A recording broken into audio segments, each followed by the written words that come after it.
تو حضرت ابراہیم علیہ السلام نبی ہیں. کی جو بیوی تھیں وہ کون تھیں؟ جو دوسری بیوی تھی وہ تھی حضرت حاجہ رضی اللہ تعالیٰ عنہا. بالکل. ٹھیک ہے، وہ نبی نہیں تھی. اور ان کا نیو بورن جو بیبی تھے حضرت اسماعیل علیہ السلام. جب وہ پیدا ہوئے بہت سالوں بعد، بہت دعاؤں کے بعد پیدا بہت ہوئے. سالوں بعد، بہت دعاؤں کے بعد جب وہ پیدا ہوئے تو اللہ کا حکم آیا. کون لے کر آیا؟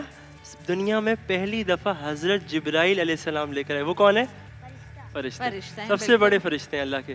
جب وہ لے کر آئے، انزرا کے ہاتھ میں مائک دے دو، صحیح جواب دے رہا ہے. بالکل گڈ بوائے. یہ ہمیں حدیث بھی یاد کر کے آیا آج. ہاں بالکل. تو جب اللہ کا حکم آیا تو کیونکہ اللہ کے وہ نبی تھے، فوراً سے انہوں نے، اور اللہ پاک نے فرمایا کہ ان کو لے کر چلیں. اچھا. اور کہاں چلیں؟ تو اللہ پاک نے فرمایا ہم بتائیں گے. جب وہ لے کر نکلے اور چلنا شروع ہوئے تو حضرت جبرائیل علیہ السلام پیچھے پیچھے، حضرت ابراہیم علیہ السلام آگے آگے، ان کے ساتھ ساتھ کون؟ اسماعیل علیہ السلام، حضرت حاجر رضی اللہ تعالیٰ عنہ. جاتے جاتے وہ پہنچے مکہ کی وادیوں میں. اچھا. ہاں، جب مکہ کی وادیوں میں جب پہنچے تو وہ بالکل ویران، نہ وہاں پہ انسان، نہ کسی طرح کے کوئی کھانے پینے کا انتظام، بالکل کالا، بالکل نہ کسی کوئی طرح کا، نہ گھر، نہ سناٹا، بالکل ویران. تو اللہ کا اس وقت حضرت جبرائیل علیہ السلام کو پیغام آیا کہ ان کو فرما دیں کہ حضرت حاجرہ رضی اللہ تعالیٰ عنہا اور اسماعیل علیہ السلام کو یہیں پہ چھوڑ دیں. اللہ اکبر. تو جب حضرت ابراہیم علیہ السلام نے سنا تو وہ اللہ کے پیغمبر ہیں، اللہ کے نبی ہیں، انہوں نے فوراً سے اپنی بیوی اور بچوں کو وہاں چھوڑا اور مڑ کے واپس چلنے لگے. جب جانے لگے چلتے چلتے تو حضرت حاجرہ رضی اللہ تعالیٰ عنہ آہستہ آہستہ پیچھے آنے لگی. جب پیچھے آنے لگیں تو انہوں نے پوچھا کہ کس وجہ سے آپ ہمیں چھوڑ کے جا رہے ہیں؟ لیکن اللہ کا حکم کیا تھا کہ بولنا، بالکل جواب نہیں دینا. لیکن یعنی آپ نے ریزن نہیں بتانا، بس آپ نے اللہ کے حکم پر عمل کرنا ہے، بس کر دینا، بات وہیں ختم ہو گئی. لیکن کیونکہ حضرت حاجر رضی اللہ تعالیٰ پہلے ایک ماں اور ایک بیوی کے نظریے سے سوچ رہی تھیں تو وہ سوال کر رہی تھیں. لیکن جب انہوں نے یہ سوچا کہ یہ تو اللہ کے نبی ہیں تو ان کو اللہ کا حکم آیا، کوئی کام اللہ کے حکم کے بغیر نہیں کر سکتے. تو انہوں نے یہ سوال پوچھ لیا. سوال کیا پوچھا کہ آپ کو اللہ نے یہ کہا ہے کہ ہم یہاں چھوڑیں؟ تو انہوں نے ایسے کر کے کیونکہ بولنے کا منع کیا تھا تو انہوں نے اپنے سر سے نوٹ کر دیا. وہ سمجھ گئی کہ اللہ کی طرف سے حکم آ گیا کہ ان کو وہاں چھوڑ. اس کے بعد ان کے دل میں ایک تسلی آ گئی. انہوں نے کہا اگر اللہ نے کہا ہے تو ٹھیک کہا تو پھر ہوگا، اسی میں ہماری بہتری ہوگی، اللہ کی رضا میں ہماری اور رضا. آپ سوچو جہاں کوئی انسان نہیں، جہاں کچھ کھانے کا طریقہ نہیں، رات کے اندھیرے میں کچھ نظر نہ آئے، وہ اس حکم سے راضی ہو گئی کیونکہ اللہ کا اور حکم اپنے تھا. ارمانوں سے ہوئی اولاد کو وہاں چھوڑ جائے. ایگزیکٹلی، نیو بورن بیبی ان کو وہاں چھوڑ کے چلے گئے.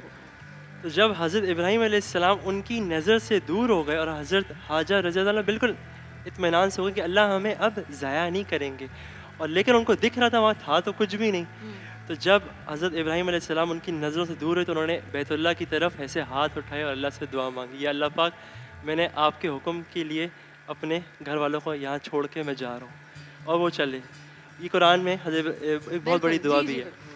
جب وہ چلے گئے اور کچھ ان کے پاس روایت میں آتا ہے کہ کچھ پانی تھے اور کچھ کھجور تھے، تو جب وہ ختم ہوئے، سن بھی رہے نہیں سن رہے ابھی ہم سوال بھی پوچھیں گے. اچھا، تو جب پانی اور کھجور ختم ہو گئے اور بچے کو بھوک لگنا شروع ہوئی. بچے کون تھے؟ اسماعیل علیہ السلام کو جب بھوک لگنا شروع ہوئی، اور وہ ساری نالج غلط ہے، بالکل غلط ہے. تم ادھر آ کے بیٹھو میرے پاس تاکہ تم آرام سے سن سکو. ادھر آ کے اور وہ رونے لگے، اور ماں تو اپنے بچے کا رونا برداشت نہیں کر سکتی. جب وہ بے چین ہوئیں اور ماں کے اندر کی ممتا جاگی تو انہوں نے صرف اپنے بچے کی خاطر وہ گئیں اور بالکل ویران جگہ میں کس پہاڑی پہ جا کے چڑھ گئیں؟ صفا پہ جا کے چڑھ گئیں. اور صفا میں جا کے چڑھ کے انہوں نے دیکھا کہ بالکل ویران، کوئی کسی طرح کا کوئی انسان نہیں کہ کسی سے مدد مانگ سکے. پھر وہ صفا سے بھاگیں مروہ، مروہ سے بھاگیں صفا، صفا سے مروہ، مروہ سے تقریباً 7 چکر انہوں نے لگائے اس کے، اور 7ویں چکر آج تک کر رہے ہیں. اور یہ سوچو اتنی بڑی قربانی، ایک ماں کی قربانی. اور بس یہاں پہ آپ بھی ایک ماں ہے، میں نہیں ہوں، مجھے نہیں پتا کہ ماں کی محبت کیا ہوتی ہے. وہ الگ ہی ہے، وہ ایک الگ سچویشن ہے. جو ایک ریلیشن شپ ہے وہ بالکل آج بھی اگر ہم سوچیں، ہم لوگ جب لگا رہے ہوتے ہیں چکر، وہ ایک اتنا فرنشڈ ہوتا ہے، اس کے اندر اے سی چل رہا ہوتا ہے، سب کو سکون ہوتا ہے. اس وقت گرمی کے جو سعودی عربیہ میں گرمی ہوتی ہے، مٹی اس میں بھاگنا ایک